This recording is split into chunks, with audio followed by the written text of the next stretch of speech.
کی جو مجالس منعقد کی جاتی ہیں اس کے تو بہت سارے مقاصد ہوتے ہیں، لیکن بنیادی مقاصد 3 ہوتے ہیں جن کے لیے اس قبیل کی مجالس کا انعقاد ہوتا ہے۔ سب سے پہلے ایصال ثواب مقصود ہوتا ہے، جس کے لیے آپ اور آج میں جمع ہیں۔ مرنے والوں کے لیے مغفرت کی دعائیں اور ان کے لیے اللہ کے حضور التجائیں، یہ ان کا حق ہوتا ہے۔ بلکہ ایک حدیث پاک میں مرنے والوں کے 4 حقوق کا ذکر کیا گیا ہے۔ بالخصوص ماں باپ جب انتقال کر جاتے ہیں تو ان کے حق ختم نہیں ہوتے۔ 4 حق ایسے ہیں جو مرنے کے بعد بھی واجب الادا ہوتے ہیں۔ ان میں سے پہلا حق الصلاۃ علیہما، ان پر جنازہ پڑھنا ہے۔ انتقال کے بعد والدین کا اولاد کے ذمے عائد ہونے والا پہلا حق ان پر جنازہ پڑھنا ہے۔ تجہیز و تکفین، تدفین، یہ اس کے زمرے میں آتی ہے۔ خوش نصیب وہ اولاد ہے کہ جو اپنے ماں باپ کا جنازہ پڑھنے کی صلاحیت رکھتی ہے، اور خوش نصیب وہ والدین ہیں کہ جن کی اولادیں ان کا جنازہ باقاعدہ پڑھ سکتی ہیں۔ ورنہ کتنے لوگوں کو میں جانتا ہوں کہ جنہوں نے اپنے ماں باپ کا جنازہ نہیں پڑھا۔ آپ سوچ رہے ہوں گے کہ وہ ملک میں موجود نہیں ہوں گے، کہیں سفر پہ ہوں گے۔ نہیں، وہ موجود تھے، قبرستان میں گئے ہیں، لیکن کھڑے رہے ہیں، جنازہ نہیں پڑھا۔ کیا اس شخص سے بڑا کوئی بد نصیب ہو سکتا ہے کہ جس نے اپنی حقیقی ماں کا جنازہ نہیں پڑھا، اپنے حقیقی باپ کا جنازہ نہیں پڑھا اور موجود بھی تھا؟ تو ایسے لوگوں کو آپ بھی جانتے ہیں۔ یہ وہ لوگ ہیں جنہیں جنازہ آتا نہیں ہوتا، اور وہ رسماً صف میں کھڑے ہوتے ہیں اور ماں باپ کا یہ حق ادا نہیں کر پاتے۔ اور اس سے بڑی محرومی اور کیا ہو سکتی ہے کہ انسان اپنے ماں باپ کے جنازے میں کھڑے ہو کر کے ان کا یہ حق بھی ادا نہ کر پائے۔ دوسرا حق ماں باپ کا جو اولاد کے ذمے عائد ہوتا ہے وہ ہے استغفار لہما، ان کے لیے بخشش کی دعائیں کرنا۔ زندگی کے اندر ماں باپ کی خدمت کے بہت سارے طریقے ہیں، ان کی خوشنودی حاصل کرنے کے بہت سارے ذرائع ہیں۔ آپ ان کے پاؤں دبا سکتے ہیں، انواع و اقسام کے پھل ان کو دے کر کے ان کی خوشنودی حاصل کر سکتے ہیں۔ ان کی خوشی کے جو بھی سامان ہیں آپ وہ کر سکتے ہیں۔ ان کے مزاج سے آشنائی کی وجہ سے آپ جانتے ہیں کہ یہ کن باتوں سے خوش ہوتے ہیں۔ لیکن جب انتقال کر جاتے ہیں تو پھر یہ سارے ذرائع ختم ہو جاتے ہیں۔ تو پھر ان کے لیے ان کی خوشنودی حاصل کرنے کے لیے دوسرا حق ماں باپ کا ان کے لیے استغفار کرنا ہے۔ اور مرنے والوں کو انتقال کے بعد سب سے زیادہ ضرورت دعاؤں کی ہوتی ہے۔ مل میت فی القبر الا کالغریق المتغوص فی البحر ینتظر دعوۃ، اللہ کے محبوب علیہ السلام نے ارشاد فرمایا جب ہم کسی شخص کو قبر میں دفن کر کے واپس پلٹتے ہیں تو اس کی حالت ایسے ہوتی ہے جس طرح کوئی شخص پانی میں غوطے کھا رہا ہو اور فریاد کر رہا ہو۔ کل غریق المتغوص، 2 لفظ بیان فرمائے، ایک تو غرق ہونے والا، ڈوبنے کی کیفیت، اور دوسرا المتغوص، فریاد کرنے والا۔ اس آڑے اور مشکل وقت میں اپنے پسماندگان کی طرف سے اگر اسے کسی چیز کا انتظار ہوتا ہے، ینتظر دعوتن، وہ دعا کا انتظار ہوتا ہے، کسی کے میرے لیے ہاتھ اٹھ جائیں اور میرے لیے کوئی دعا کر دے۔ تو اللہ بندوں کے اٹھے ہوئے ہاتھ خالی نہیں موڑتا۔ ان ربکم حیی کریم یستحیی من عبدہ اذا رفع یدیہ الیہ ان یردہما صفرا، تمہارا رب حیا کرنے والا کریم ہے، بندے جب اس کے سامنے ہاتھ پھیلا کے دعا مانگتے ہیں اللہ فرماتا ہے مجھے شرم آتی ہے ان کے اٹھے ہوئے ہاتھ خالی کیسے موڑ دوں۔ بندوں کے اٹھے ہوئے ہاتھوں کی وہ لاج رکھتا ہے اور خالی نہیں موڑتا، چونکہ وہ کریم ہے۔ جتنے لوگ آپ بیٹھے ہیں، اتنے لوگ کسی دنیا دار کے ڈیرے پہ جا کے کوئی ایسی چیز طلب کریں جس کا دینا اس کے لیے مشکل نہ ہو اور دینے سے خاص فرق بھی نہ پڑتا ہو، تو مجھے بتائیں کہ اتنے لوگ اگر اٹھ کے کسی کے ڈیرے پہ چلے جائیں اور اس سے وہ چیز مانگیں جس کا دینا اس کے لیے آسان ہو، تو کیا وہ اتنے لوگوں کو خالی موڑ سکتا ہے؟ خاندانی شخص ہوگا تو وہ کہے گا ڈیرہ داری کی شان کے خلاف ہے کہ اتنے لوگ میری دہلیز پہ چل کے آگے ہیں اور مجھے کوئی خاص فرق بھی نہیں پڑتا ان کے مطالبہ کو پورا کرتے ہوئے۔ تو وہ ضرور اس مطالبہ کو پورا کرے گا، وہ کہے گا یہ ڈیرہ داری کی شان کے خلاف ہے کہ اتنے لوگوں کو خالی لٹا دوں۔ اللہ کہتا ہے یہ میری شان کے خلاف ہے کہ میرا بندہ جب میرے سامنے ہاتھ پھیلا کے دعا مانگتا ہے تو میں اس کو خالی لٹا دوں۔ ان ربکم حیی کریم یستحیی من عبدہ اذا رفع یدیہ الیہ ان یردہما صفرا، جب ہاتھ پھیلا کے وہ میرے حضور حاضر ہوتے ہیں اور میرے سے التجا کرتے ہیں تو اللہ فرماتا ہے کہ میں ان کو خالی نہیں موڑتا، چونکہ میں کریم ہوں اور مجھے خالی موڑتے ہوئے حیا آتی ہے، مجھے شرم آتی ہے کہ میں ان کو خالی موڑ دوں، چونکہ اگر میں نے بھی خالی موڑ دیا تو وہ اور تو کوئی در نہیں ہے جہاں جا کے وہ جھولی پھیلائیں گے اور جہاں جا کے وہ اپنے ہاتھ پھیلا کے دستے طلب دراز کر کے مانگیں گے۔ اگر میں نے بھی نہ دیا تو پھر وہ کس دہلیز پہ جائیں گے، کس در پہ جائیں گے؟ اور اگر کوئی خود مانگنے کے لیے تیار نہیں ہے تو اللہ تعالیٰ بے نیاز ہے۔ قل ما یعبأ بکم ربی لولا دعاؤکم، اے محبوب فرما دو اگر تم اسے نہیں پکارو گے تو وہ بھی پرواہ نہیں کرے گا، تمہاری ضرورت ہے، تم مانگتے رہو، جھولیاں پھیلاتے رہو، دستے طلب دراز کرتے رہو، وہ تمہاری جھولیاں بھرتا رہے گا۔ لیکن اگر تم متکبر ہو گئے، تم سرکش ہو گئے اور تم نے مانگنا چھوڑ دیا تو وہ اسے بھی پھر پرواہ نہیں، چونکہ وہ کریم بھی ہے اور وہ بے نیاز بھی ہے۔ تو تم اس سے دستے طلب دراز کر کے مانگو، پھر اللہ سے مانگنے کا کوئی وقت نہیں ہے، جب بھی مانگو در رحمت کو شادہ پاؤ گے۔ دنیا دار سے مانگنا ہو تو وقت دیکھنا پڑتا ہے، یہ تو سونے کا وقت ہے، اس وقت دستک دی تو الٹا طبیعت میں مزاج میں تلخی ہوگی، لیکن وہ مالک ہے لا تاخذہ سنۃ ولا نوم، نیند تو دور کی بات ہے، اسے تو اونگ بھی نہیں آتی ہے۔ تو دن کو جاؤ، رات کو جاؤ، دوپہر کے وقت در دستک پہ حاضری دو، رات کے پچھلے پہر اس کی دہلیز پہ جا کے دستک دو، جب بھی اسے پکارو گے وہ دینے پہ آمادہ ہے۔ دنیا دار سے مانگنا ہو تو اس کی زبان میں مانگا جاتا ہے، اللہ سے جس زبان میں مرضی مانگو، عربی میں مانگو، اجمی میں مانگو، ہندی میں مانگو، سندھی میں مانگو، اقبال کے لہجے میں مانگو، رومی کی طرز میں مانگو۔ نہیں مانگنا آتا خالی ہاتھ پھیلا دو، وہ بند لبوں کی بولیاں بھی جانتا ہے۔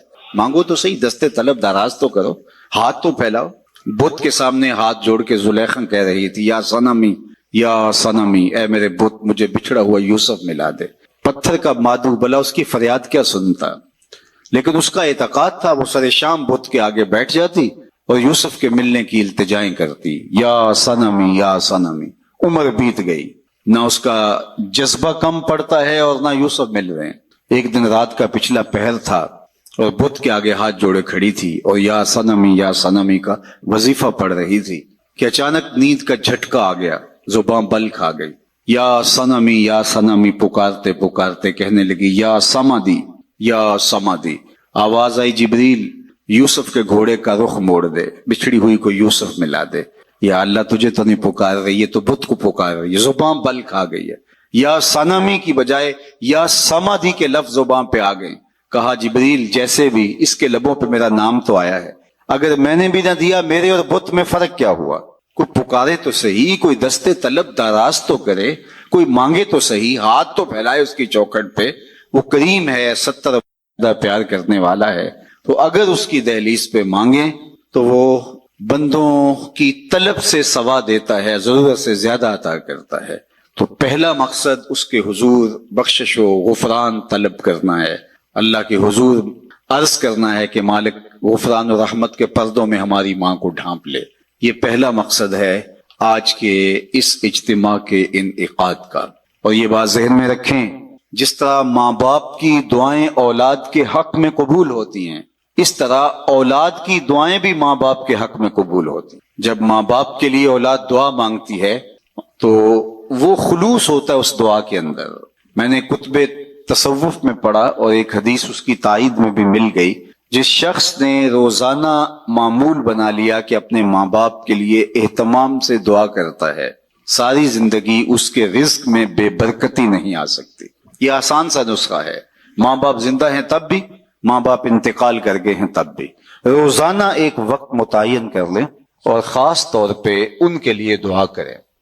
ویسے تو جو صالح پاکیزہ اولاد ہوگی، 5 گانا نماز کی عادی اولاد ہوگی، وہ اہتمام سے نہ بھی کرے تو دن میں کتنی مرتبہ اللہ کے حضور عرض کرتی ہے ربنا اغفر لی ولوالدی، اللہ مجھے بھی بخش دے، میرے ماں باپ کی بھی مغفرت فرما دے۔ تو خوش نصیب ماں باپ کے لیے دعاؤں کے سلسلے ہوتے ہیں، تو ماں باپ کے لیے دعاؤں کا سلسلہ جاری رکھنا یہ خوش نصیب اولاد کا مقصوم ہوتا ہے۔ اوروں سے دعا کروانا آپ کو اس لیے بلایا گیا ہے نا کہ اتنے لوگوں کے ہاتھ اٹھیں گے کتنے نیک بوڑھے بزرگ سفید ریش لوگ، نیک سادات کتنے لوگ ہیں، تو اللہ کسی کی قبول کر لے۔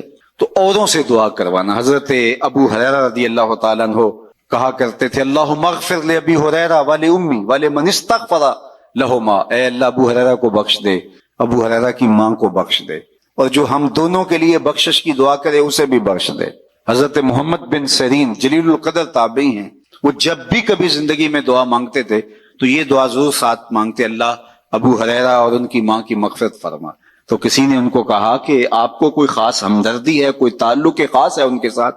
تو فرمایا کہ ہاں وہ تو سب کو ہی ہے، لیکن میں اصل ان کی دعا کا خود مصداق بننا چاہتا ہوں، چونکہ انہوں نے کہا تھا اے اللہ ابو ہریرہ کو بخش دے، ابو ہریرہ کی ماں کو بخش دے، اور جو ہم دونوں کے لیے بخشش کی دعا کرے اس کو بھی بخش دے۔ تو میں ان کے لیے دعا کر کے اپنی بخشش کا سامان کر رہا۔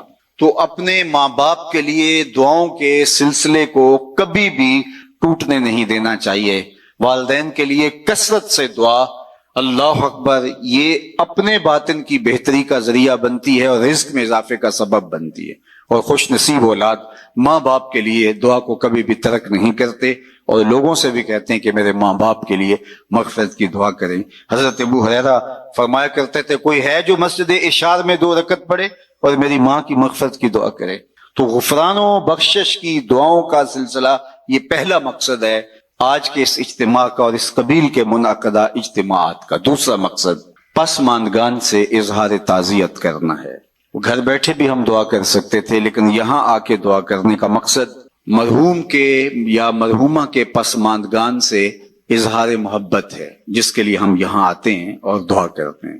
اور یہ حضور کے عمل سے، سنت سے ثابت ہے کہ حضور مائز ابن مالک اسلمی کے گھر گئے ہیں جب ان کا انتقال ہوا، اور آقا کریم نے جا کر کے کہا استغفروا لمائز، مائز کے لیے بخشش کی دعا کرو۔ حالانکہ جب ان کا جنازہ اٹھا تو وہ ایک سلسلے میں مؤخوذ ہوئے، پھر حد جاری کی گئی، تو آقا کریم نے فرمایا تھا کہ میرے مائز نے ایسی سچی توبہ کی ہے، اگر روئے زمین کے تمام لوگوں میں تقسیم کر دی جائے اہل ایمان میں، لکفاہم، سب کی مغفرت ہو جائے، یعنی ان کی توبہ کو اوروں میں بانٹا جائے تو وہ بھی بخشے جائیں، تو ان کے گھر حضور آ کے پھر دعا کیوں کرتے ہیں؟ جبکہ حضور فرما چکے ہیں، اور یہ بھی فرمایا کہ وہ جنت کی نہروں میں غوطے لے رہا ہے، جنت کی نہروں کے اندر وہ کلکاریاں لے رہا ہے، جنت کی نہروں میں نہا رہا ہے، تو پھر حضور ان کے گھر میں کیوں آئے؟ گھر میں اس لیے آئے کہ پسماندگان کی ڈھارس بندھائیں، اور جس گھر میں حضور آئے ہوں گے وہاں کوئی دکھ رہا ہوگا، وہ کیا کسی نے کہا یہ الگ بات ہے تم آئے ہو تو کوئی نہیں، ورنہ در تو یہاں ہزار رہتے ہیں۔ تیسرا مقصد جو ہے وہ ہمارا دوسرا مقصد پسماندگان کے ساتھ تعلق کو نبھانا ہے، یعنی یہ تینوں مقاصد جو چیدہ میں نے عرض کیے، تینوں مقاصد 3 اشخاص سے جڑے ہیں، پہلا مرنے والے کی ذات سے، دوسرا پسماندگان سے، اور تیسرا ہمارے اپنے وجود سے۔ مرنے والے کے لیے دعا، اور ہماری دعاؤں کی انہیں ضرورت ہے، اگر وہ اللہ کے کرم سے، اللہ کے فضل سے اللہ نے ان کو غفران و رحمت کے پردوں میں ڈھانپ لیا تو درجے بلند ہوتے ہیں دعاؤں سے۔ اور دوسرا مقصد پسماندگان سے تعزیت۔ ظاہر ہے ماں ایک ایسا رشتہ ہے کہ جس کا نعم البدل کیا بدل بھی موجود نہیں ہے۔ انسان زندگی کے جس مرحلے میں بھی چلا جائے ماں کی کمی کو شدت کے ساتھ محسوس کرتا ہے۔ ابھی ہم اندر بیٹھے تھے تو یہاں سے کوئی شعر پڑھ رہا تھا تو آواز جا رہی تھی کہ ماں کی وفائیں جب حضور یاد کر کے رو پڑتے ہیں تو پھر ہم اپنی ماں کے لیے اپنے دل کے اندر کیا جذبات، کچھ اس مفہوم کا شعر تھا، اور وہ ایک باقاعدہ واقعہ موجود ہے۔ اللہ کے محبوب علیہ السلام باقاعدہ اپنی ماں کو یاد کرتے ہیں۔ الحاوی الفتاوی کے اندر امام سیوطی نے بڑی تفصیلی کہانی لکھی ہے کہ ایک دن حضور مکے سے ہجرت فرما کے جب مدینہ تشریف لائے تو ایک دن مسجد نبوی میں نماز پڑھانے کے لیے اللہ کے محبوب تشریف لے گئے۔ عشاء کی نماز کا وقت تھا تو ہجوم عاشقاں، جو ہی حضور حجرہ نور سے باہر نکلے تو ادب سے صحابہ کھڑے ہو گئے۔ بس یہ لمحے حضور علیہ السلام کی آنکھوں کے سامنے آئے تو آنکھیں چھلکنے لگی، اور پھر حضور علیہ السلام نے ایک ٹھنڈی آہ بھری اور ایک جملہ ارشاد کیا، لو ادرکت والدی او احدہما، کاش آج میرے ماں باپ زندہ ہوتے، یا کم از کم میری ماں ہی زندہ ہوتی۔ انسان نے مشکل وقت دیکھا ہو، بعد میں خوشحالیاں آ جائے یا اور زیادہ خوشحالیاں اللہ عطا کر دے تو انسان آرزو کرتا ہے۔ آج تو اس دنیا میں یہ نفسی کی دنیا ہے، اس میں تو وہ کہتے ہیں قیامت کے اندر ہوگا نفسی نفسی کا عالم، تو یہ تو قیامت سے قبل ہی عالم ہو گیا ہے۔ تو آج تو کسی کی عزت پر لوگ آتش غیظ و غضب اور آتش حسد میں جلنے لگ جاتے ہیں، تو ایک ماں ایسا رشتہ رہ گیا ہے جس کو قلبی فرحت اور مسرت ہوتی ہے۔ اب آقا کریم علیہ السلام کا معاملہ آپ جانتے ہیں کہ پیدا ہونے سے قبل باپ کا انتقال ہو گیا، 6 سال کی عمر تھی کہ اپنی والدہ کے ہمراہ حضور مدینہ المنورہ میں پہنچے حضرت عبداللہ کی قبر کی زیارت کے لیے۔ جب واپس پلٹے تو بوا کے مقام پر حضرت آمنہ سلام اللہ علیہا کو سخت بخار ہو گیا، انہیں لگا کہ یہ میرا بخار جان لیوا ثابت ہوگا، تو انہوں نے حضور علیہ الصلوۃ والسلام کے سر پہ ہاتھ رکھا اور حضور سے کچھ کہنا چاہ رہی تھی، آخری بات، لیکن وہ ضبط کے بندھن ٹوٹ گئے اور چھم چھم آنسو آنکھوں سے ٹپکنے لگے۔ تو حضرت آمنہ نے جو جملے کہے، علماء نے سیرت کی کتابوں میں موجود ہے، سیرت کی سب سے پہلی کتاب جو ہے وہ ابن حشام کے اندر یہ لفظ موجود ہیں کہ حضرت آمنہ بمشکل چند جملے ادا کر پائیں، اور وہ یہ تھے کہ بیٹا ہر نئی چیز سے پرانا ہو جانا ہے، ہر باقی نے فنا ہو جانا ہے، میں بھی جا رہی ہوں، وہ ذکر باق و ولد تو توہرا، لیکن میرا ذکر نہیں مٹے گا، اس لیے کہ تیرے جیسا ستھرا بیٹا چھوڑ کے جا رہی ہوں۔ جن ماؤں کے بیٹے اچھے ہوں ان کا تذکرہ مٹا نہیں کرتا، ان کی یادیں ختم نہیں ہوتی۔ یہ آخری لفظ تھے سیدہ آمنہ کے کہ ان کی سانس ٹوٹ گئی اور انتقال ہو گیا۔ حضور اپنی ماں سے لپٹ گئے اور بار بار کہتے تھے امی آپ آگے بولتی نہیں، لیکن خاموش ہو گیا تھا چمن بولتا۔ پھر ماں کی وہیں تدفین کی، ابوا کی ریت کے چھوٹے چھوٹے جو ہے وہ ٹکڑے پتھروں کے ماں کی قبر پہ رکھے، اور ہو بھی کیا سکتا تھا، وہ کیا کسی نے کہا تجھے کن پھولوں میں ہم کفن دیں، تو جدا ہی ایسے موسموں میں ہوا جب درختوں کے ہاتھ پھولوں سے خالی تھے۔ ماں کی تدفین کے بعد ام ایمن کے ساتھ حضور لپٹ کے بیٹھ گئے اور حضرت عبد المطلب کے پاس انہوں نے آ کے خبر دی کہ آپ کی بہو انتقال کر گئی راستے میں، اور ابوا میں ہم نے تدفین کر دی۔ ابن حشام نے لکھا ہے کہ حضور کو آغوش میں سمیٹ کر حضرت عبد المطلب بہت روئے اور ام ایمن سے ہی کہا کہ میرے بیٹے کا تم نے بہت خیال رکھنا ہے، اور آقا کریم علیہ الصلوۃ والسلام کی ذمہ داریوں کو جس طرح پھر وہ نبھاتے رہے وہ تاریخ کا ایک انوکھا باب ہے۔ اور حضرت ام ایمن نے جس طرح ڈیوٹی سر انجام دی، حضور علیہ السلام فرمایا کرتے تھے ام ایمن میری ماں کے بعد میری ماں ہے۔ پھر حضرت عبد المطلب کا بھی انتقال ہو گیا 2 سال کے بعد، اس وقت حضور علیہ السلام کی عمر 8 برس تھی۔ سیرت کی کتابوں میں یہ واقعہ موجود ہے کہ جب امیر قریش حضرت عبد المطلب کا جنازہ اٹھا پورا مکہ امڈ آیا، لیکن 8 سال کے بچے کو دیواروں سے لپٹ لپٹ کے لوگوں نے روتے ہوئے دیکھا۔ پھر چچا کی کفالت، پھر وہ وقت بھی گزرا، مکے کے بازار، طائف کی گلیاں، کھدے ہوئے گڑھے، ڈالی جانے والی اجریاں، آلام، تکلیفیں، کفار کی طرف سے ریشہ دوانیاں، جبر، ظلم اور استبداد کی لمبی داستانیں۔ اللہ کا حکم ہوتا ہے کہ آپ ہجرت کر کے مدینے آ جائیں، تو حضور علیہ السلام مدینے چلے گئے۔ تو آج حالات بدل گئے، حضور جو ہی حجرہ انور سے باہر نکلے صحابہ ادب سے کھڑے ہو گئے۔ وہ وقت بیت گیا جب لوگ پتھر مارتے تھے، اب صحابہ پلکیں بچھاتے ہیں۔ وہ وقت گزر گیا جب لوگ آوازیں کستے تھے، صحابہ صفوں میں ہاتھ باندھے منتظر ہیں، اور جو ہی حجرہ انور سے حضور نکلے تو ادب سے استادہ ہو جاتے ہیں۔ تو آقا کریم کی نظر پلٹ کے ابوا میں چلی گئی اور مکے کی گلیوں میں ہونے والے ظلم و جبر کو حضور علیہ السلام نے تصور میں لا کر کے کہا لو ادرکت والدیہ او احدہما، کاش آج میرے ماں باپ زندہ ہوتے یا کم از کم میری ماں ہی زندہ ہوتی، وانا اصلی صلاۃ العشاء، اور میں لوگوں کو نماز عشاء پڑھا رہا ہوتا، واقرأ فیہا بفاتحۃ الکتاب، اور اس میں سورہ فاتحہ کی تلاوت چل رہی ہوتی۔ پھر میری ماں کو میرے ساتھ کوئی کام یاد آ جاتا، وہ دروازے پر آتی، چلمن سرکاتی اور میٹھی آواز میں مجھے بیٹا محمد کہہ کے آواز دیتی، فرمایا لوگوں میں اپنی نماز چھوڑ کے ماں کی بات سن لیتا۔ ماں کی کمی کو انسان ہر دور میں، ہر لمحے میں محسوس کرتا ہے، چونکہ یہ رشتہ ہی ایسا ہے جس کا نعم البدل کیا بدل بھی موجود نہیں ہے۔ ماں جب بولتی ہے تو اس کے لہجے میں جبریل بولتا ہے، ماں جب مسکراتی ہے تو لگتا ہے جنت کے سارے پھول کھل اٹھے ہیں۔ ماں کو اللہ نے وہ درد، وہ درک، وہ محبت، وہ پیار اور وہ تڑپتی ہوئی بےتاب ممتا دی ہے کہ جس کی کوئی مثال ہی نہیں ہے۔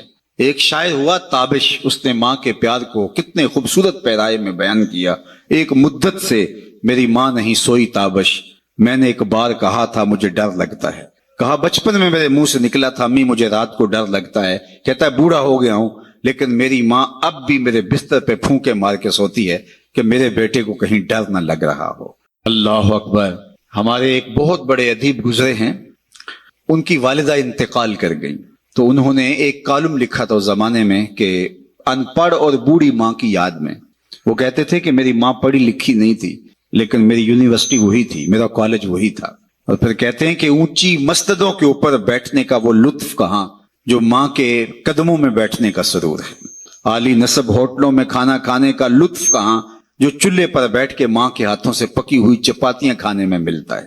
عالی جناب، حضرت صاحب، کیا کیا لقب دیے جاتے ہیں، نقیب حضرات اٹھا کے کہاں سے کہاں تک لے جاتے ہیں، لیکن ان لفظوں میں وہ چاشنی کہاں جو ماں کی زبان سے اوئے مٹھو اور اوئے ببلو میں رکھی گئی ہے۔ ماں جب پیار سے بیٹے کو دیکھ رہی ہوتی ہے، لگتا ہے آسمان سے رحمتیں اتر رہی ہیں۔ اللہ نے اس کو وہ پیار دیا۔ میں اپنے دوستوں کو کہتا ہوں، یہ آج کل سڑکوں کے کناروں پر بڑے بڑے ترازو نصب کر دیے گئے ہیں، پورا کنٹینر تول لیا جاتا ہے، تو میں نے کہا آج تک کوئی ایسا ترازو ایجاد نہیں ہوا جس پر ماں کے پیار کو بھی تولا جا سکے۔ اللہ نے اس کو وہ محبت دی، وہ پیار دیا، وہ درک دیا، وہ درد دیا، اس کے اندر وہ احساس کی کائنات آباد کر دی جسے ممتا کے نام سے پکارا جاتا ہے۔ نعم البدل، کیا بدل بھی موجود نہیں۔ اللہ نے ماں کے روپ کے اندر، اللہ اکبر، وہ پیار رکھا ہے۔ ماں جب پیار سے ہاتھ اٹھا دے تو عرش سے بیٹے کے حصے کی دعائیں کھینچ کے لے آتی ہے، اور لازمی نہیں ہے کہ ماں رابعہ بصریہ ہو تو پھر ہی اس کی دعا قبول ہوتی ہے۔ لیپا پوتی کرتی ہوئی ماں اپنے گارے سے بھرے ہوئے ہاتھ بھی اٹھا دے، اللہ ان کو بھی خالی نہیں موڑتا۔ اللہ جل شانہ نے ماں کے سینے کے اندر اولاد کے لیے اتنا پیار رکھا ہے۔ اگر آپ کی توجہ ہو تو میں آپ سے کہنا چاہوں گا کہ ماں اولاد سے اتنا پیار کیوں کرتی ہے، دکھ جھیل لیتی ہے۔ غریب مائیں تو لوگوں کے گھروں کے برتن مانجنے سے بھی گریز نہیں کرتی۔ شہر میں آ کر پڑھنے والوں بھول گئے ہو کس کی ماں نے کتنا زیور بیچا تھا۔ مائیں کن کن مشکلوں سے گزر کے اولاد کی تربیت کرتی ہیں، غلامیاں قبول کر لیتی ہیں۔ ماؤں کی کہانیاں دل آویز ہیں اگر اس عنوان سے بات چلے، لیکن میں آپ سے پوچھتا ہوں کہ ماں کو اولاد سے اتنا پیار کیوں ہے؟ تو آپ سب کا ایک جواب ہوگا، اس لیے کہ اولاد کو ماں نے جنم دیا ہے، تو جس ماں نے اولاد کو جنم دیا وہ اتنا پیار کرتی ہے، تو جس رب نے خلق کیا وہ کتنا پیار کرتا ہو۔ جنم دینے والی کا پیار کسی ترازو پہ نہیں تولا جا سکتا، اور جس نے دست قدرت سے بنایا ہے۔ یا ایھا الانسان ما غرک بربک الکریم الذی خلقک فسواک فعدلک فی ای صورۃ ما شاء رکبک۔ ماں کی دہلیز چھوڑ کے بچہ بھاگ جائے، آوارہ مزاج بچہ، تو ماں کہتی ہے پتر آجا، اتنی ٹھنڈی چھاؤں کہیں نہیں ملے گی، پلٹ کے آجا، میری باہیں تیرے لیے کھلی ہیں۔ اور مالک کی دہلیز چھوڑ کے جب سرکش انسان بھاگتا ہے تو اس کی رحمتیں آواز دیتی ہیں، یا ایھا الانسان ما غرک بربک الکریم، او بھاگے ہوئے انسان، آجا پلٹ کے، تیرا رب بڑا ہی کریم ہے۔ مجھے بتاؤ، کوئی بھاگے ہوئے کو یوں بھی آواز دیتا ہے؟ کبھی مجرم کا پولیس کو تعاقب کرتے آپ نے دیکھا ہوگا، سخت گیر استاد کو بدتمیز طالب علم کے پیچھے دوڑتے دیکھا ہوگا، لیکن یہاں پیار کا انوکھا اسلوب ہے، دل آویز کہانی ہے، جو سرکش ہے، باغی ہے، متمرد ہے، مالک کی دہلیز چھوڑ کے بھاگ رہا ہے، اس کو مالک کی رحمتیں آواز دے رہی ہیں، یا ایھا الانسان ما غرک بربک الکریم، آجا پلٹ کے، تیرا رب بڑا ہی کریم ہے۔ ساری دنیا کا شہد نچوڑ دو تو اتنی مٹھاس نہیں ملے گی جتنی ان لفظوں سے ٹپک رہی ہے۔ ما غرک، ما میں عموم ہے، اس چیز کا نام تو بتا جس نے رب سے تجھے دور کر دیا۔ دولت، حسن، جوانی، اقتدار، یہ کیا ہے جو تیرے پاس مستقل رہنے والا ہے؟ آج ہے کل نہیں، آج جوانی ہے، آج تیری چوڑی چھاتی، کڑیل بازو، لیکن کل کچھ بھی نہیں ہوگا۔ کل ایک گلاس پینے کے لیے بھی جو ہے وہ تجھے ساری توانائی صرف کرنی پڑے گی۔ اقتدار آج ہے کل نہیں ہے، دولت آج ہے کل نہیں، یہ ڈھلتی چھاؤں ہے۔ تو کس ورطے پہ، کس بل بوتے پہ تو مالک کی دہلیز چھوڑ گیا ہے؟ ما غرک، کس چیز نے تجھے مغرور کر دیا؟ بربک الکریم۔ اچھا، رب کہنا ہی کافی تھا، لیکن صفت کریم لگائی۔ وہ رب جو کریم ہے، 70 ماؤں کی زندگی بھر کی محبت ایک طرف، مالک کا محبت کی نظر سے ایک بار دیکھ لینا ایک طرف، تو کہا وہ کریم رب۔ پھر آگے بڑھ کے کہا الذی خلقک، دیکھ تیرا اس کا رشتہ کتنا گوڑا ہے، وہ تیرا خالق لگتا ہے، اس نے تجھے تخلیق کیا ہے، دست قدرت سے بنایا ہے۔ ماں نے پیدا نہیں کیا، جنم دیا ہے، اور اس کے پیار کا ٹھکانہ نہیں ہے۔ سمندر کی پاتال تک تو کوئی پہنچ گیا ہوگا، لیکن ماں کے پیار کا ٹھکانہ آج تک کسی کو نہیں ملا. اللہ نے اس کے سینے کے اندر جو اولاد کی محبت رکھی ہے، اور وہ محبت اس لیے کہ اس نے اولاد کو جنم دیا. جس ماں نے جنم دیا وہ اتنا پیار کرتی ہے. اللہ فرماتا ہے الذی خلق کا، دیکھ میرا تیرا رشتہ، میں تو خالق لگتا ہوں، میں نے تو تجھے خلق کیا ہے، تجھے دستے قدرت سے بنایا ہے، اور میری دہلیز چھوڑ کے بھاگ گیا. فسوا کا، پھر تجھے ہموار کیا، تیرے اعضاء کو توازن بخشا، تجھے حسن دیا، تجھے جوانی دی، تجھے قد رانا دیا، تجھے اعتدال دیا. 2 آنکھوں میں ایک آنکھ کا سائز ہی چھوٹا ہو جاتا تو بتا کتنا بھدا لگتا. 2 ٹانگوں میں ایک ٹانگ کا تھوڑا سا سائز چھوٹا ہو جاتا تو 6 فٹ کا قد نہ رکھنے والا کس قدر عجیب شخصیت کا مالک ہوتا. یہ سب کچھ موجود تھا. آنکھوں میں بجلیاں ہوتی، کانوں میں سماعت کے اجالے ہوتے، زبان پہ جو ہے وہ نطق کا اجالا اور نور پھیلا ہوتا، قد را نہ ہوتا، لیکن دماغ کے پرزے ڈھیلے ہوتے. تو قمیص کے پیچھے گھر کا ایڈریس لکھا ہوتا کہ جس کو ملے اس ایڈریس پہ پہنچا دے. انسان تجھے میں نے توازن بخشا ہے. فسوا کا فعدلک، تجھے اعتدال دیا ہے، تجھے حسن بھی دیا، تجھے جوانی بھی دی، تجھے جمال بھی دیا، لیکن تجھے توازن اور اعتدال بھی دیا. اللہ اکبر. یہ ہے تیرا رب. آجا پلٹ کے، آنا تو نے ہے ہی. پھر جو لوگ کندھے پہ اٹھا کے لائیں گے، اچھا نہیں اپنے قدموں سے چل کے آجا، بھاگ تو سکتا نہیں ہے، آنا تو نے پھر میری دہلیز پہ ہے، لیکن پھر لوگ اٹھا کے لائیں گے، پھر منہ ڈھانپ کے آتا پھرے گا، اچھا نہیں کھلے منہ سے آجا. میری رحمتیں تجھے بڑھ کے استقبال کرنا چاہتی ہیں. میرا بندہ میری طرف ایک بالشت آتا ہے تو فرمایا کہ میں اس کی طرف 1 ذرا آتا ہوں، 1 گز آتا ہوں. اور اگر میرا بندہ میری طرف 1 قدم آتا ہے، میں 70 قدم آتا ہوں. اور اگر میرا بندہ میری طرف چل کے آتا ہے، اتیتہ ہر والا، میری رحمتیں دوڑ کے استقبال کرتی ہیں اس کو. آج آجا، کل تو نے آنا ہی آنا ہے، کل لوگ اٹھا کے لائیں گے، بہتر اپنے قدموں سے خود چل کے آجا. یا ایھا الانسان ما غرک بربک الکریم الذی خلقک فسواک فعدلک فی ای صورت ما شاء رکبک. دیکھ کیسی سونی شکل دی ہے، کیسی صورت دی ہے، کیا جمال تجھے عطا کر دیا ہے. تجھے پتہ ہی نہیں تجھے کیا کیا جو ہے وہ نظم دیے ہیں، تیرے اندر کیا کیا سسٹم اس نے لگائے. میرے ایک دوست کے اندر، جو ایک دوست ہے، اس کے منہ کے اندر جو لعاب کی مقدار ہے، وہ جو مطلوبہ مقدار چاہیے اس سے کچھ کم پیدا ہوتی ہے، تو اس کو بولنے میں دقت ہے. مسئلہ کیا ہے جی؟ اس کا لعاب کی مقدار کچھ کم پیدا ہو. دنیا کا امیر ترین شخص اوناسس، یہ ٹاپ 10 لوگ بنتے تو کسی زمانے میں یونان کا اوناسس، جس کا بہت بڑا کام تھا اور دنیا کے 10 لوگوں میں شامل تھا، تو اس کی آنکھ کے پپوٹے کام کرنا چھوڑ جاتے ہیں. یہ خود کار سسٹم ہے. ہم نے چونکہ کبھی اس کا بل نہیں دیا، اس لیے ہمیں پتہ نہیں یہ کتنا بڑا نظم لگا ہوا ہے.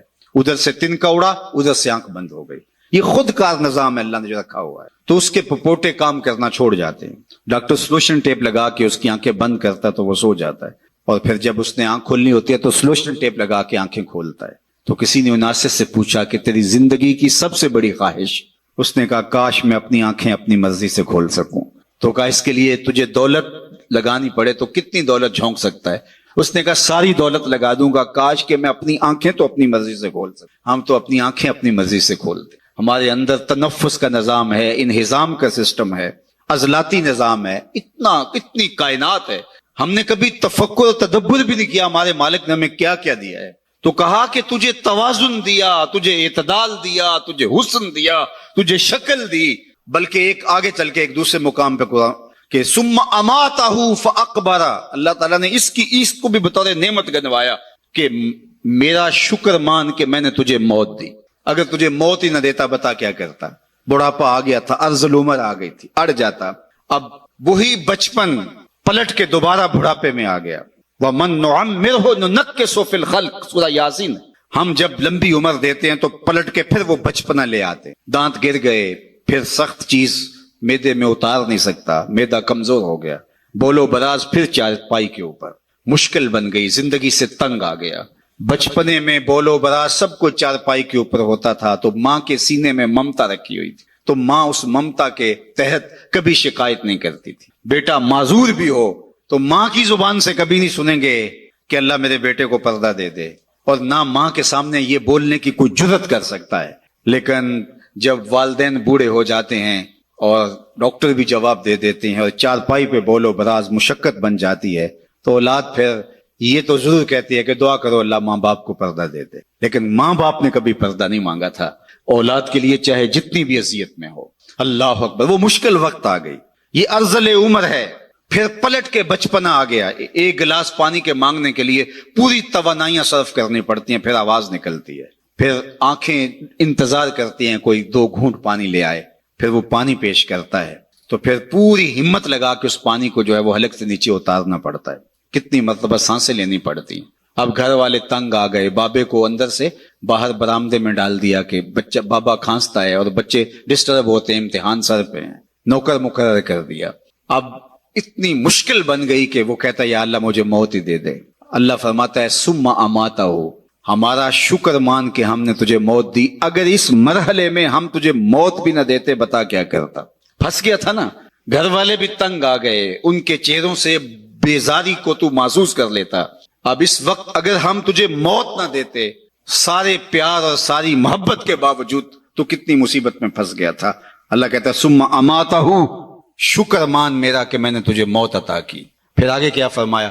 فَأَقْبَرَ، بکری بھی تو مری تھی، گھسیٹ کے روڑی پہ ڈال دیا، جانور بھی تو مرے تھے، گھسیٹ کے گڑھے میں پھینک دیا، لیکن کہا نہیں ثم اماتہ فَأَقْبَرَ، جو ہی مرا دوبارہ پھر تو محبوب بن گیا۔ اب سارا شہر تیرا منہ دیکھنے آ رہا ہے، ذرا سوچ، تیرا منہ دکھانے کے قابل ہے؟ ساری زندگی اللہ کے حکموں کو توڑا، لیکن ایک دم پھر محبت جاگ پڑی، محبت آنسو بن کے بہنے لگی، زمانہ دور دور سے آنے لگا۔ پھر کہا کہ اب یہ شاہکار ہے میرا، اس کو یوں ہی نہیں پھینکنا جس طرح گدھے کو پھینکا تھا، بکری کو پھینکا تھا، کہا اس کو غسل دو، اس کے انگ انگ پہ خوشبو ملو، چٹے لباس کا کفن دو، اس کا جنازہ اٹھاؤ۔ ایک آدمی نہیں اٹھائے گا، ایک آدمی بھی تو اٹھا سکتا تھا، کہا نہیں 4 آدمی اٹھائیں، اور ان کو بھی کہا کہ کندھا بدلتے رہنا، اور پھر کہا تیز نہ چلنا میرے شاہکار کو جھٹکا نہ لگ جائے۔ کیا اعزاز ہے، کیا تکریم ہے، کیا پروٹوکول ہے۔ اب جنازہ آ گیا قبرستان کے اندر، امام کعبہ بھی ہو تو وہ پیچھے کھڑا ہوگا، جنازہ آگے ہوگا، وقت کا غوث بھی ہو تو پیچھے کھڑا ہوگا، اس کا جنازہ آگے ہوگا۔ یہ تیرا پروٹوکول ہے، یہ اعزاز ہے، یہ تیری تکریم ہے۔ کہا پھر اس کے لیے چھوٹا سا گھر بناؤ، پھر اس کے اندر دفن کرو، پھر کہا اس کے اوپر پھول ڈالو، پھر کھڑے ہو کے دعائیں مانگے، التجائیں کرے، اے انسان تو نے میرے ساتھ کیا کیا اور میں نے تیرے ساتھ کیا کیا۔ کتنی عزت افزائی، کتنی تکریم۔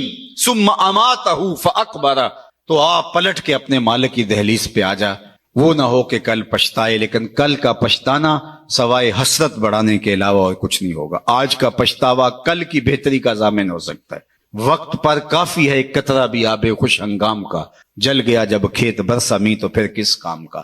آپ دیہات کے رہنے والے ہو، آپ تو جانتے ہو کہ جب زمین وتر میں ہوتی ہے تو اس وقت بیج ڈال لیں تو پھر پودا کتنی تیزی کے ساتھ گروتھ کرتا ہے، لیکن جب زمین وتر سے نکل جائے تو پھر کوئی فائدہ نہیں ہوتا۔ آج زندگی کی زمین وتر میں ہے، اج ساوی نے کھلے راوی نے انج ٹوک نوکھڑے ٹوک دے نہیں، ٹر پویں تے فاصلے مک جاندے، گھر بیٹھیاں پینڈے مک دے نہیں۔ آج اٹھنے والا ہر قدم تمہیں منزل سے قریب کر دے گا، اور کل کا پچھتاوا سوائے حسرت، دکھ اور اذیت بڑھانے کے اور کچھ نہیں ہوگا۔ یا لیتنی قدمت لحیاتی، یہ قرآن نے کہا کہ وہ چیخ چیخ کے کہے گا ہائے میں اس زندگی کو یہاں بھیج دیا ہوتا پہلے، لیکن پھر کیا فائدہ۔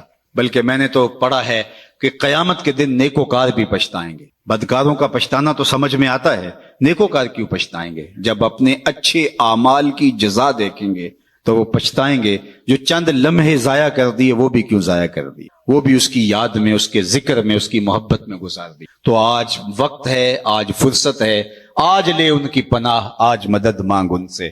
کل قیامت کو نہ مانیں گے، اگر مان گیا اس دن تو ہر کوئی مانے گا، لیکن آج کا پچھتاوا کل کی بہتری کا ضامن ہو سکتا ہے۔ وہ ایک فقیر تھا، بازار میں کھڑا رو رہا تھا، تو ایک آدمی نے گزرتے روک کر کے کہا کسی نے مارا ہے بابا؟ میں پوچھ لیتا ہوں۔ کہا نہیں کوئی ایسی بات نہیں، تو کیوں رو رہے ہو؟ اس نے کہا بس ان کے رویے نے رلا دیا۔ کیا مطلب؟ کہا گزر رہا تھا، ان کو دنیا میں کھوئے ہوئے دیکھا تو میرے دل میں خیال آیا کہ ان بندوں کی رب کی صلح نہ کروا دوں۔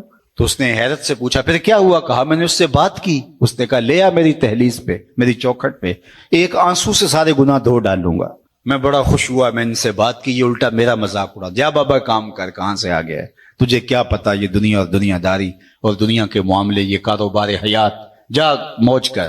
وہ تو مان گیا تھا، یہی نہیں مانے۔ 2 4 5 دن گزرے تو وہی شخص دوبارہ گزرا تو قبرستان میں وہی بابا کھڑا رو رہا تھا۔ تو وہ پھر رکا, کہا کہ بابا بازاروں میں بھی روتا ہے, قبرستانوں میں بھی روتا ہے, آج کیا ماجرا ہوا؟ کہا ان سے مایوس ہو گیا تھا تو آج میں ادھر آ گیا, تو میں نے سوچا ان کی قبرستان والوں کی اور اب کی صلح کروا دوں. تو اس نے کہا کہ جو ہے پھر کیا ہوا؟ اس نے کہا میں ان سے بات کی, انہوں نے کہا ہم تیار ہیں, لیکن اس سے بات کی تو وہ نہیں مانا. آج وہ مان رہا ہے اور کل وہ نہیں مانے. آج لے ان کی پناہ, آج مدد مانگ ان سے, کل قیامت کو نہ مانیں گے اگر مان. آج کا پچھتاوا کل کی بہتری کا ضامن بن سکتا ہے. یہ تھوڑی زندگی ہے, یہ ٹوٹ کے بکھر جانے والا خواب ہے, کچھ نہیں ہے اس دنیا کی حقیقت. چیز دنیا ہے کیا؟ از خدا غافل بدن, یہ خدا سے غافل ہونے کا نام ہے. اللہ کی غفلت موت ہے. اپنے آپ کو اللہ کی دہلیز پہ رکھو. پھر یہ دنیا نہیں ہے. تمہارا کمائی کر کے لا کے بیوی کے منہ میں لقمہ رکھنا بھی دین کہلائے گا. بس اپنے دل کے قبلے کو درست کرنا ہے. یہ تھوڑا وقت ہے, زندگی ٹوٹ رہی ہے. ہم سمجھتے ہیں ہم بڑے ہو رہے ہیں, لیکن حقیقت میں ہم چھوٹے ہو رہے ہیں. جو قرآن نے کہا ان الانسان لفی خسر, بے شک انسان خسارے میں ہے. تو ایک بزرگ تھے, فرماتے مجھے سمجھ نہیں آتی تھی انسان خسارے میں کیسے ہے. میں سمرقند کے بازار سے گزر رہا تھا اور ایک آدمی پھٹے کے اوپر رکھ کے برف بیچ رہا تھا اور ساتھ آواز لگا رہا تھا. آج کل تو یہ پاپڑ بیچنے والے بھی آواز لگاتے ہیں, تو وہ پھٹے کے اوپر برف رکھ کے بیچ رہا تھا اور آواز لگا رہا تھا. اور آواز کیا تھی؟ ارحموا ارحموا علی من یذوب راس مالہ, او گزرنے والو میرے پہ ترس کھاؤ, میں ایسا تاجر ہوں جس کا راس المال پگھلتا جا رہا ہے. چونکہ برف ایک ایسا سودا ہے جو گاہک کا انتظار نہیں کرتا. آپ کوئی اور چیز بیچتے ہیں, کپڑا بیچتے ہیں, ہو سکتا ہے کل 2 آنے مہنگا ہو جائے. آپ پیٹرول بیچتے ہیں, آج نہیں بکری ہوئی, کل ہو سکتا ہے پڑا 10 روپے اوپر چلا جائے, آپ کروڑوں کے فائدے میں چلے جائیں. لیکن برف اگر مہنگی بھی ہو گئی تو کل برف ہی نہیں ہوگی. تو وہ پھٹے کے اوپر رکھ کے برف بیچ رہا تھا اور ساتھ آوازیں دے رہا تھا, ارحموا ارحموا علی من یذوب راس مالہ, آؤ میرے پہ ترس کھاؤ, مجھ سے برف کا ایک ٹکڑا لیتے جاؤ, میں ایسا تاجر ہوں جس کا راس المال پگھلتا جا رہا ہے. تو وہ کہتے ہیں میرے قدم رک گئے اور میں نے اس کو کہا مجھے ان الانسان لفی خسر کا ترجمہ سمجھ میں آ گیا. جس طرح تیری برف پگھلتی جا رہی ہے میری زندگی پگھلتی جا رہی ہے. تیری برف قطرہ قطرہ پگھل رہی ہے اور میری زندگی سانس سانس پگھل رہی ہے.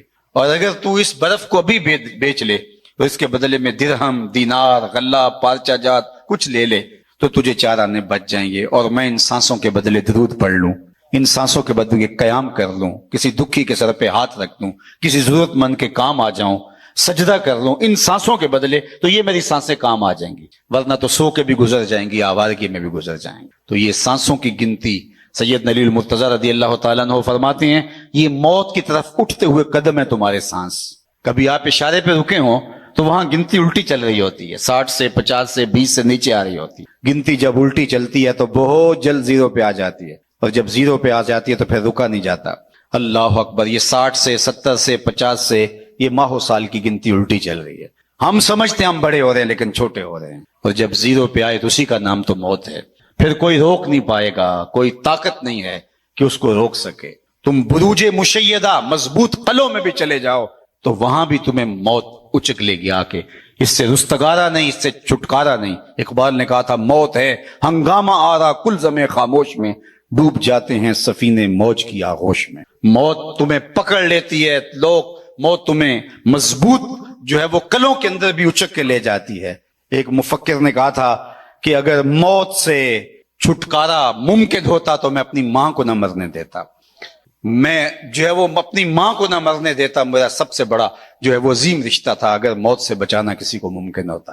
لیکن موت جو ہے وہ بہنوں سے بھائی اٹھا کے لے جاتی ہے, موت بھائیوں سے بہنیں اٹھا کے لے دیتی, ماں باپ سے ان کے لال چھین لیتی ہیں, اور اولادوں سے ماں باپ چھین لیتی. تو موت سے تو چھٹکارا نہیں ہے, موت سے تو بھاگ نہیں سکتے, فرار اختیار نہیں کر سکتے. تو پھر آئیے زندگی ایسے گزاریں کہ مرنے کے بعد بھی ایک خوشگوار زندگی ہمارا استقبال کرے. پھر موت تحفۃ المومن بن جاتی ہے, جو اللہ کے محبوب نے فرمایا تحفۃ المومن الموت. پھر موت ایک بھیانک منظر نہیں رہتا, موت پھر مومن کے لیے تحفہ بن جاتی ہے. بلال حبشی رضی اللہ تعالیٰ عنہ کا آخری وقت آتا ہے تو ان کی زوجہ سراہنے بیٹھی اور سانس ٹوٹنے لگتی ہے تو وہ کہتے ہیں واہ حزن ہو, ہائے افسوس میرا شوہر مجھ سے جدا ہو رہا ہے. تو بلال حبشی کی بھی سانسیں باقی تھی. آپ نے پلٹ کے کہا کیا بول رہی ہے؟ کہا آپ جدا ہو رہے ہیں تو یہ کہنا بنتا ہے میرا. کہا یہ نہ کہو, بلکہ کہو وا تربا ہو غدن القا محمدن و اصحابہ. کہو مبارک ہو, میں تو اپنے آقا محمد عربی سے ملنے کے لیے جا رہا ہوں. پھر موت تحفہ بن جاتی ہے. حضرت ابراہیم علیہ السلام کے پاس جب اللہ کا پیغام اسرائیل لے کر آتا ہے کہ میں روح قبض کرنے کے لیے آیا ہوں, تو حضرت اسرائیل کہتے ہیں عجیب بات ہے، رب مجھے اپنا خلیل بھی کہتا ہے، اور کبھی ایسا ہوا ہے کہ کوئی یار بھی یار کی موت چاہے؟ وہ مجھے اپنا خلیل کہتے ہیں گوڑے یار کو، وہ مجھے خلیل کہتا ہے اور پھر تجھے بھیج دیا قبضے روح کے لیے، کوئی یار بھی یار کی موت چاہتا ہے؟ کہا میں تو حکم کا پابند ہوں۔ واپس گئے اور کہا مالک تیرے خلیل کا تیرے نام یہ پیغام ہے۔ تو کہا پھر جا اور میرے خلیل کو جا کے میرا سلام دے، اور ساتھ کہنا کبھی ایسا بھی ہوا ہے یار یار کو بلائے اور یار ملنے نہ آئے؟ تو روح بے چین ہو گئی، کہا دیر نہ کر، جلدی جلدی قبض کر لے۔ تو جب زندگی اس کی منشا کے مطابق گزاری ہوگی پھر موت بھیانک منظر نامہ نہیں ہوگا۔ اللہم بالرفیق الاعلی، یہ میرے حضور کے آخری لفظ ہے۔ اللہ اکبر، اختیار دیا جاتا ہے تو کہتے ہیں مالک میں تیرے حضور آنا چاہتا ہوں۔ تو پھر یہ جہاں بھی پھر وہ جہاں بھی بندہ مومن کا ہوتا ہے، ورنہ یہ جہاں بھی قید خانہ اور وہ جہاں بھی اذیتوں سے بھرا ہوا۔ آئیے جو مختصر زندگی اللہ نے ہمیں ودیعت کی ہے، اس زندگی کو اللہ اور اس کے رسول کی یاد کے مطابق بسر کرنے کا عزم مصمم کریں، اور اللہ کی بارگاہ میں اس دعا کے ساتھ ہم رخصت ہوتے ہیں کہ اللہ جل شانہ ہمارے محترم کی والدہ ماجدہ کو اللہ کروٹ کروٹ جنت کی بہاریں نصیب فرمائے۔ اللہ تعالیٰ ان کی قبر کو وسیع، کشادہ، منور، خوشبودار اور ٹھنڈا کرے، انہیں صبر کی توفیق دے اور ان کی برزخی زندگی کے قوائف اپنے کرم سے درست فرمائے۔ آپ جتنے لوگ تشریف لائے ہیں اللہ آپ سب کے والدین کو اپنی خاص امان میں رکھے، جن کے والدین انتقال کر گئے ہیں اللہ تعالیٰ ان کی قبروں کو وسیع، کشادہ، منور، خوشبودار رکھے۔